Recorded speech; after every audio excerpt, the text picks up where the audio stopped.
Hello welcome dear students. आज हम लोग बात करने जा रहे हैं जेई मेंस 2025 के जनवरी शिफ्ट में आए हुए कुछ क्वेश्चंस के बारे में। हमारा सबसे पहला क्वेश्चन है some basic concepts of chemistry का, जो कि 28 जैन को आया हुआ था। क्वेश्चन को पढ़ेंगे। Quantitative analysis of an organic compound x shows following percentage composition. कोई ऑर्गेनिक कंपाउंड एक्स है जिसका कि हमको परसेंटेज कंपोजिशन दिया हुआ है। कार्बन का 14.5%, हाइड्रोजन का 1.8%, क्लोरीन का 64.46 एंड ऑक्सीजन का 19.24%। आगे कहा गया है empirical formula mass of the compound x is dash. Empirical formula mass निकालने के लिए बोला गया है।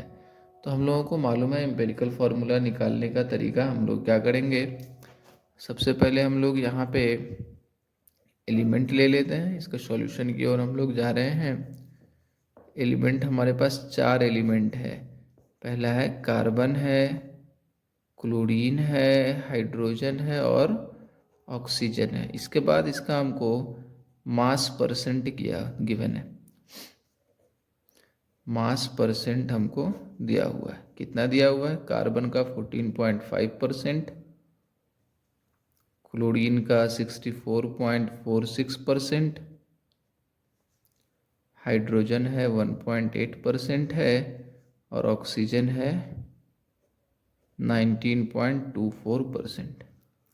अब अगला टेबल हम लोग बना लेंगे मोलर रेशियो का, कि जब हमें मोल मास परसेंट दिया होता है तो उसी मास परसेंट को हम लोग मास मान के मोलर रेशियो निकालते हैं।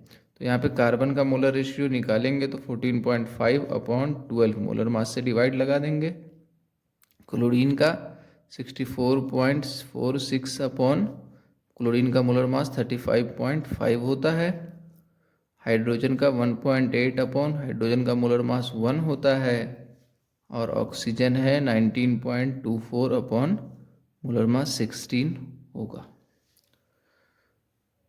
अब जब इसको सिंप्लीफाई करेंगे तो ये मैंने सॉल्व कर लिया। ये लगभग 1.2 आ जाएगा, ये लगभग 1.8 आ जाएगा, ये भी 1.8 और ये भी 1.2 आ जाएगा।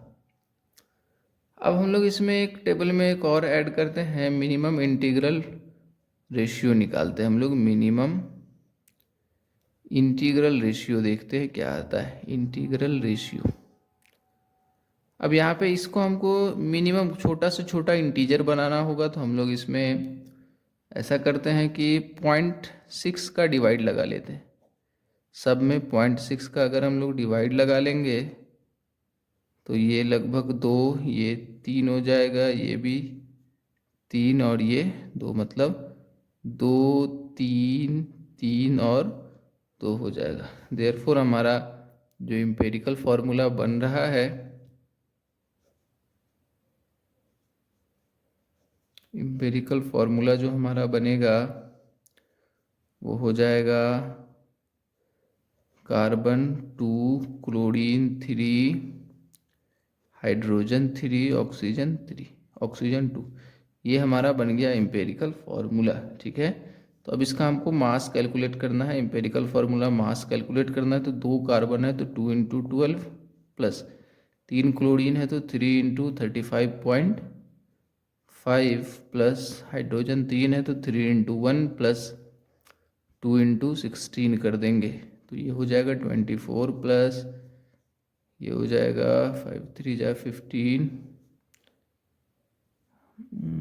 लगभग ये 106.5 हो जाएगा प्लस 3 प्लस 16 2 जा 32। इन सबको अगर ऐड करेंगे तो हमको आएगा 165.5 आ जाएगा।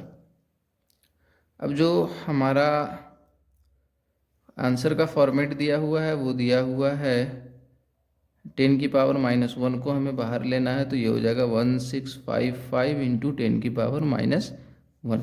तो जो इंटीरियर वैल्यू यहाँ पे आना था वो कितना है? 1655 हमारा करेक्ट आंसर होगा। ये हमारा 1655 करेक्ट आंसर आने वाला है। हम लोग बढ़ते हैं अगली क्वेश्चन की तरफ। अगला क्वेश्चन है consider the following reaction occurring in the blast furnace. Blast furnace के अंदर कोई रिएक्शन हो रही है, आयरन का ऑक्साइड कार्बन मोनोऑक्साइड के साथ रिएक्ट किया, आयरन बनाया और कार्बन डाइऑक्साइड गैस रिलीज कर रहा है। X kg of iron is produced when इतना kg Fe3O4 and इतना kg carbon monoxide are brought together in the furnace. The value of X is, मतलब कि अगर इतना kg Fe3O4 और इतना kg कार्बन मोनोऑक्साइड हम लोग साथ में ले रहे हैं तो उससे x kg आयरन प्रोड्यूस हुआ है, तो x की वैल्यू नियरेस्ट इंटीजर में हमें बतानी है। तो हम लोग सबसे पहले क्या करते हैं ना, मोल्स ऑफ, हम लोग इसके सॉल्यूशन की तरफ आएंगे।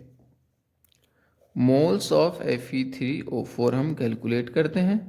तो मोल्स निकालने का तरीका है, इसका given mass upon molar mass. इसका मास दिया हुआ है 2.32 इंटू 10 की पावर 3, ये केजी में दिया हुआ है। अगर इसको हम लोग ग्राम में बनाएंगे तो वापस एक और 10 की पावर 3 अपॉन मोलर मास इसका कितना हो जाएगा, Fe3O4 का मोलर मास अगर कैलकुलेट करेंगे तो 56 इंटू 3 प्लस 16 इंटू 4, ये हो जाएगा 168 प्लस 64 हो जाएगा। ये इसको सॉल्व करेंगे तो ये 232 ग्राम आ जाएगा। तो अपॉन 232 हम लोग रख देते हैं।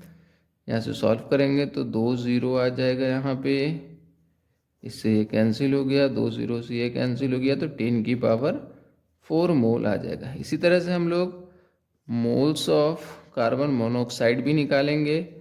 तो गिवन मास है 2.8 इंटू 10 की पावर 2 kg, ग्राम में कन्वर्ट करेंगे अगर इसको तो इंटू 1000 कर देंगे, अपॉन इसका मोलर मास हो जाएगा कार्बन मोनोऑक्साइड का 12 प्लस 16 28 हो जाएगा। डेसिमल हटाएंगे, यहाँ 10 आ जाएगा, 28 कैंसिल, यहाँ भी 10 की पावर 4 आ गया। दोनों का मोल्स हमारे पास कैलकुलेट होके आ चुके हैं। अब इस रिएक्शन को ध्यान से देखेंगे। इस रिएक्शन में हम लोग स्टोइकोमेट्री अप्लाई करेंगे। ये हमारा ब्लास्ट फर्नेस के अंदर का रिएक्शन दिया हुआ है। अगर यहाँ पे हम लोग मोल्स लिखें तो हमको Fe3O4 का मोल्स है 10 की पावर 4, इसका भी है 10 की पावर 4। हम लोग मोल रेशियो कैलकुलेट कर लेंगे। मोल रेशियो कैसे निकालते हैं, जो एक्चुअल मोल है अपॉन स्टोइकोमेट्रिक कोएफिशिएंट 1 10 की पावर 4 अपॉन 4। अब इन दोनों को कंपेयर करेंगे तो हम देखेंगे कि ये वाला वैल्यू ग्रेटर है और ये स्मॉलर है, और जो स्मॉलर है भाई वही क्या होगा, हमारा लिमिटिंग रिएजेंट हो जाएगा। यही हमारा लिमिटिंग रिएजेंट होगा। जो लिमिटिंग रिएजेंट होता है वही डिसाइड करता है प्रोडक्ट का फॉर्मेशन कितना होगा, प्रोडक्ट किसके अकॉर्डिंग बनेगा, ये लिमिटिंग रिएजेंट ही डिसाइड करता है। तो अब हम लोग इसके मोल रेशियो को, हम लोग आयरन का मोल रेशियो अगर यहाँ पे निकालेंगे तो number of moles of Fe upon इसका स्टोइकोमेट्रिक कोएफिशिएंट 3। अब जो लिमिटिंग रिएजेंट का मोल रेशियो है और आयरन का मोल रेशियो हम लोग इक्वल कर देंगे, तो 10 की power 4 upon 4 is equal to number of moles of Fe upon 3। यहाँ से सॉल्व करेंगे तो मोल्स ऑफ Fe कितना आ जाएगा,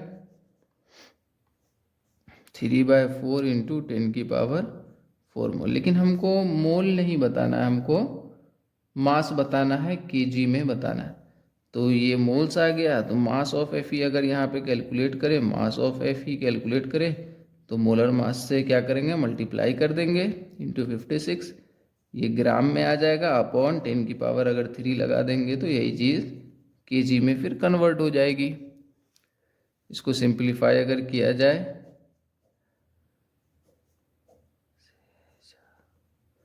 14 हो गया, 14 मतलब यहाँ पे 420 kg हमारा आंसर आ जाएगा। 420 kg is the right answer. तो what is the value of x, 420। Thank you.